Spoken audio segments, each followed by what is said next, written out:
Hi students, hope all are fine. So today we are going to start a new chapter in geography, water resources.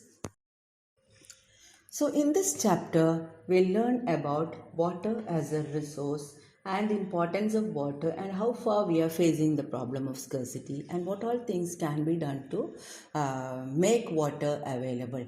So here you know that 3/4 of our world is covered with water. But only a small proportion of it accounts for fresh water that can be put into use. So this fresh water is mainly obtained from surface runoff on groundwater that is continually being renewed and recharged through hydraulic cycle. You might have studied about water cycle in your science sub classes, and this water is continuously renewed and recharged by this water cycle. So all water moves within the hydraulic cycle, ensuring that water is a renewable resource. So even though this is the condition, so water is renewed frequently, we see that by 2025, nearly 2 billion people will live in absolute water scarcity. So day by day, the availability of water is becoming lesser and lesser. It is not sufficient for daily use for the people living in the world. So we can see what are the reasons for this scarcity. We see water everywhere, but why we are not able to use this water? Look here, 96.5% of the total volume of world's water is in the ocean and only 2.5% as fresh. Even though we see water everywhere, 96.5% of this is saline, that is it's in the ocean, and we get a very small portion for as fresh water. And out of this 2.5, only 30% is in the form of fresh water that is found in the ground or as groundwater.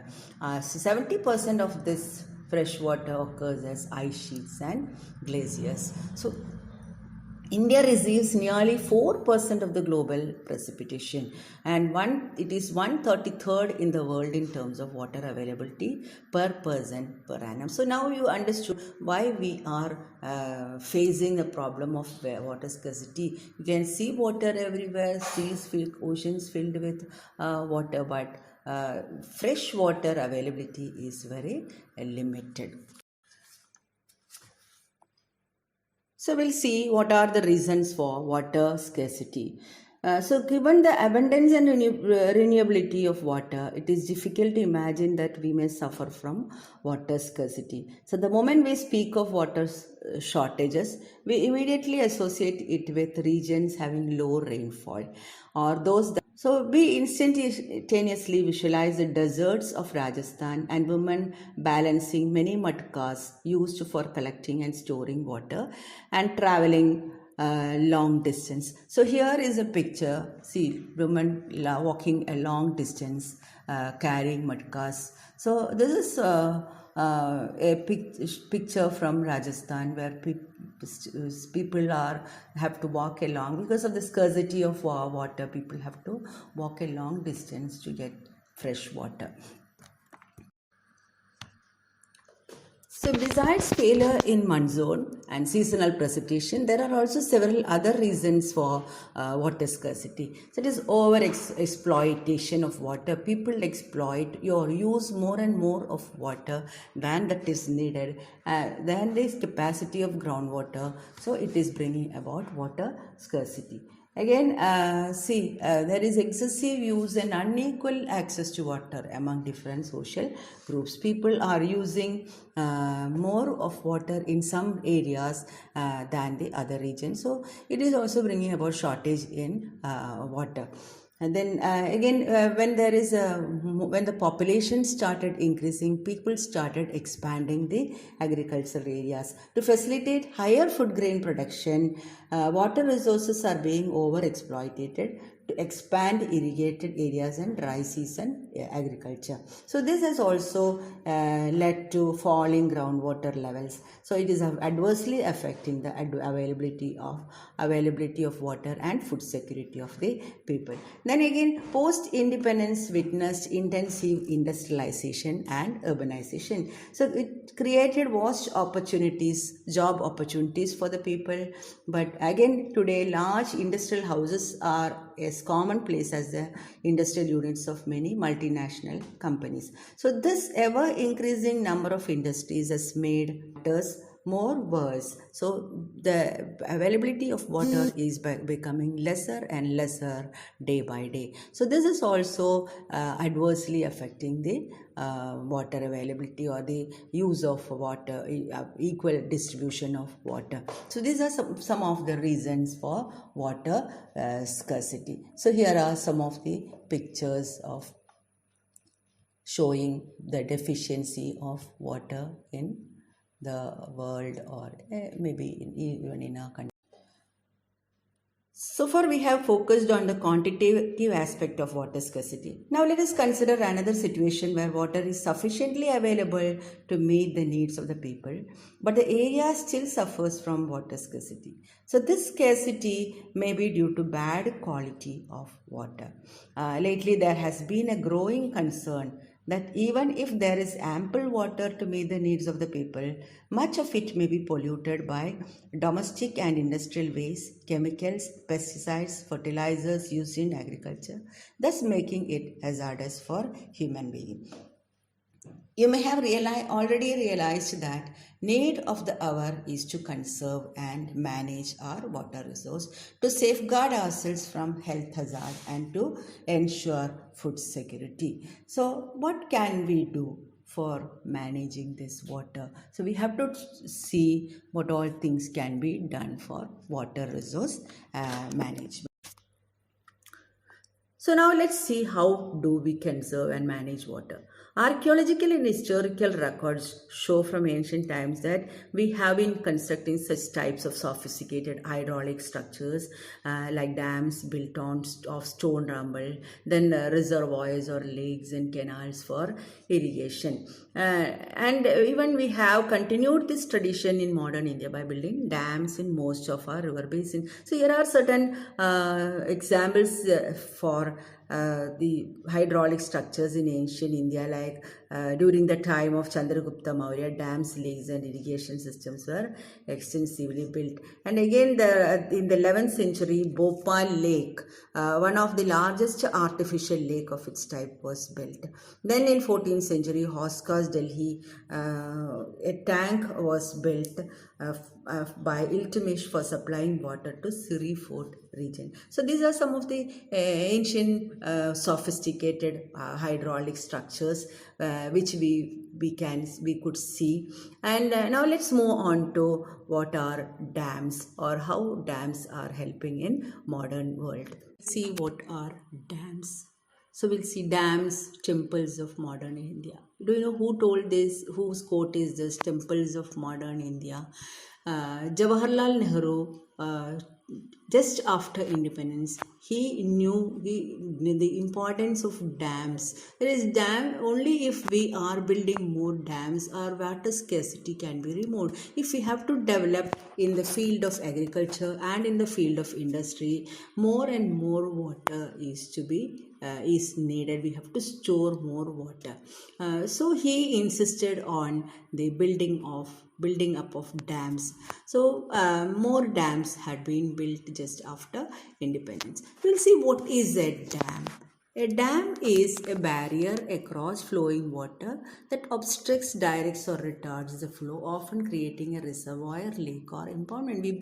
We built a reservoir across the flowing water, and we store this water in this reservoir. So this water can be used for many other purposes. So these dams built after independence were not just for irrigation, but were used for multiple uses, like a generation of electricity and breeding of aquatic animals. So in this way it is having many other uses also. So that's why these dams are known as as multi-purpose projects. So uses of dams or multi-purpose projects. Dams are built for, we know that dams are built for irrigation purposes, but again it is used for generating electricity and water supply for domestic and industrial use. Then it is used for controlling, it is helpful in controlling flood when the excess water during rain is being stored, so it will not create flood. Then again it is also used as for a recreation purpose. So people can, it is used as inland navigation. People can use it as a tourist spot and they can enjoy the scenic beauty near to the dams. So again it is used for fish breeding. So hence dams are now referred to as multi-purpose projects, and many uses of the impounded water are integrated with one another. For example, see in the Sutlej Beas River Basin, the Bakra Nangal project water is being used both for idle power production and irrigation. Similarly, the Hirakud project in the Mahanadi Basin integrates conservation of water with flood control. So these are some of the uses of multi-purpose projects. Multi-purpose projects launched after independence with their integrated water resource management approach were thought of as the vehicle that would lead the nation to development and progress. But even though it has helped in development, there are several criticisms raised against this dams. Even though it is helping in rapid industrialization and the growth of the urban economy, and that's why Jawaharlal Nehru mentioned dams as the temples of modern India. So but there has been a lot of criticisms raised against this multi-purpose projects. So let's see what are the different. So in recent years, as I told you, multi-purpose projects are coming under great scrutiny and opposition for a variety of reasons. So regulating and damming of rivers affect their natural flow. You may see that even there is a barrier, it is affecting the natural flow, causing poor sediment flow and excessive sedimentation at the bottom of the reservoir. So this will result in rockier stream beds, and it is obstructing the free movement of the aquatic life. So it also, the dams also fragment rivers, making it difficult for the aquatic animals to migrate to some other places, especially during the time of spawning. Then again it will submerge the nearby vegetation, leading to its decomposition over a period of time.